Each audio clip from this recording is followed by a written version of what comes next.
Hey, hi, hello, it's me, Blayne Elizabeth. Welcome back to my car chronicles.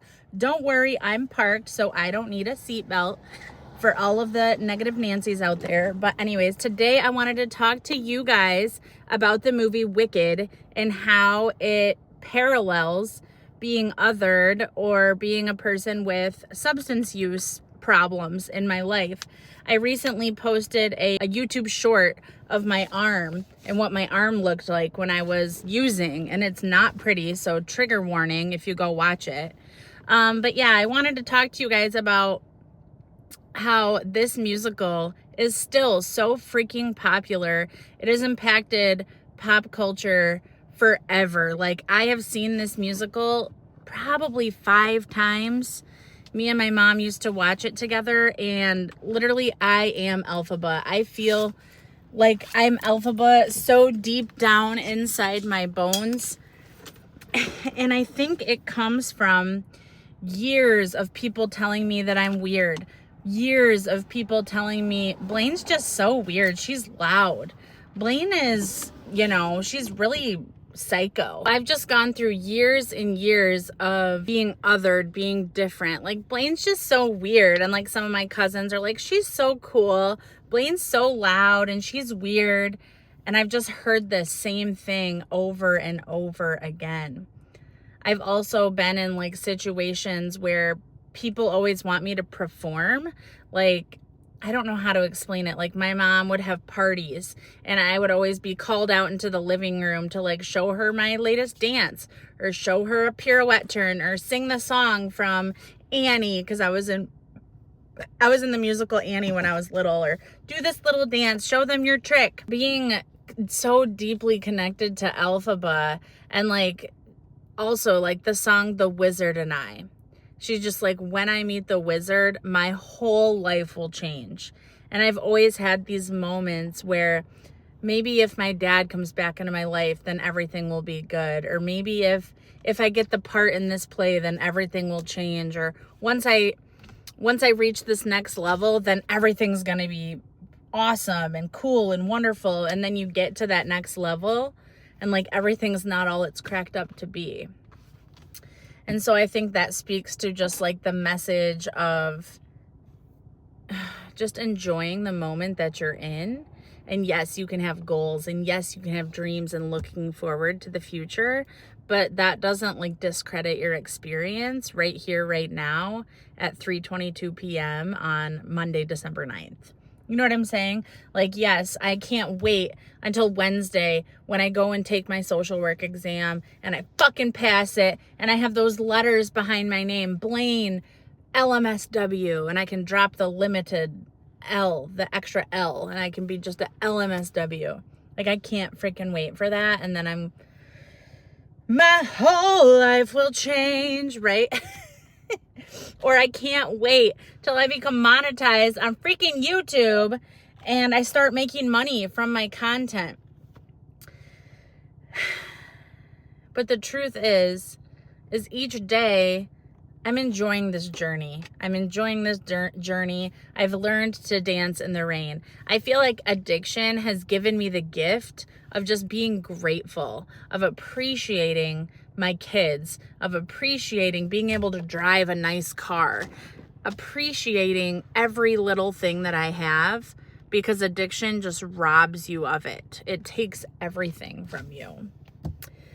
And I also think that being othered your whole life, like, yes, I have a lot of privilege. I am a white person. I come from a family that has decent money. Like, we're not dirt poor. Well, I guess my mom pretty much was poor, but then she put herself through college on student loans and stuff like that, and then had a teacher's salary. So like, we weren't dirt poor. Like, I always had the things that I wanted, but she was also always in debt. So I guess we are dirt poor. But just being like othered in regards to who I am and like my personality. And that's like what makes me resonate so deeply with Elphaba, is because her skin is green. Like, that's who she is. She can't change that. And people treat her differently based on her outward appearance alone. And it's like, I felt like being performative and being loud and singing all the time. Like, those are just things that are in me. Being weird and goofy and like that. Like, I've always been that way. And, you know, people in school, like when I was little, ever since I was little, like people would always say, Blayne's so goofy, she's so weird, she's so psycho. Like, Blayne rhymes with insane. There used to be a song that went insane in the membrane, and they used to say Blayne's insane, you know. Like, I've always just been told I was weird. And like, now that I'm a 36-year-old woman, like, I'm okay with that. But sometimes it was cool to be like weird, or like at a party and they'd be like, Blayne, do this. In 7th grade, I used to do this thing called The Exorcist, where I would flail myself around on the bed and like tighten up my body really crazy and swear, like say all the dirty things that she would say. And at parties, people would want me to do that, like go in the bedroom and do that. And people would be scared and people would be laughing, and it was like this whole thing. And it's just crazy because I was always willing to perform as long as people would like me. And I don't know if that's like deep from my need for approval and like people pleasing. I don't know if that goes from like my need for approval and like why I always need everyone's approval like so freaking much. I feel like I was always trying to please my mom or my teachers or my grandparents. Like, I always just wanted them to like me and to give me that praise and give me that approval. And I got it for the most part, especially from my mom and my dance teachers. I would get little pieces of it. But yeah, I just have this really deep-seated I am Elphaba. I resonate with everything that she is and ever was.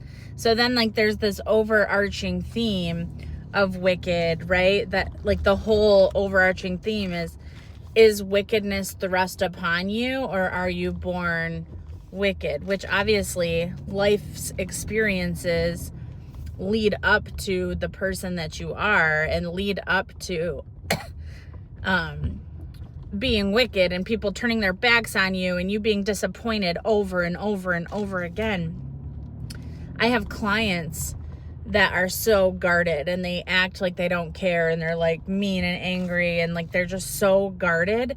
And I know that the reason that they're that way is just through life's disappointments, just trying and putting yourself out there and getting knocked down, trying, getting knocked down, trying and getting knocked down. My partner, Chris, he lost so many people in his family, and he had so much trauma from his childhood, that it's like, no wonder you use drugs, right? But then there becomes a point where you have to realize that you have the power to either change your life and to stay that way and to stay guarded and to never let anyone in, or you can change and you can try something new. The thing is you'll never know like what life has to offer unless you keep trying. And yeah, it hurts. Like, when you open yourself up and people disappoint you, fucking hurts. It sucks. But that's life. And then you'll never know joys. You know, you will never know the joy of, I don't know, what is it called?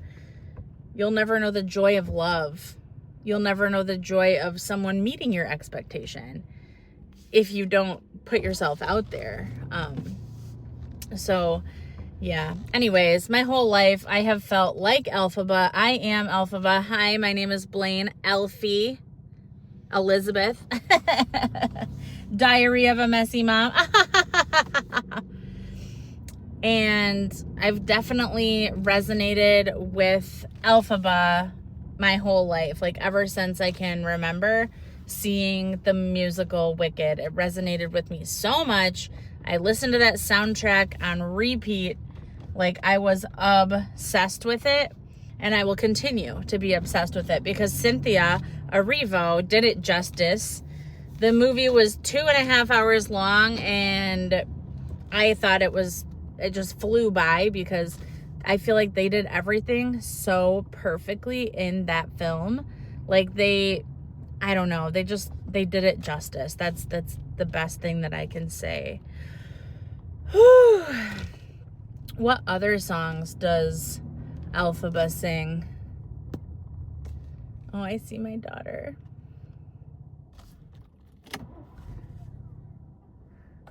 Okay, well, I've got my daughter to dance and I can continue making this video. So the moral of the story is, yes, any of us who are substance use, mental health, felt othered in any way, for a disability, for a disorder, you need to shine bright anyways. You have to shine bright despite the criticism of others, despite the constant berating, despite, you know, whether it's cool or not. You have to find something to stand for, and you have to shine bright and be authentically you no matter what. Honestly, I think that's why I have 18,000 subscribers on here, because I'm not afraid to be myself. I'm not afraid to show up and say, hi, this is me, this is my kids, this is my life, and people are craving that authenticity. So just be yourself and everything else will fall into place. So defy gravity in your own way. Everyone deserves a chance to fly. You got this. I love you. Sending you lots of love. Mwah. Bye. Don't forget to like, comment, and subscribe. I always forget to say that. Mwah. Love you.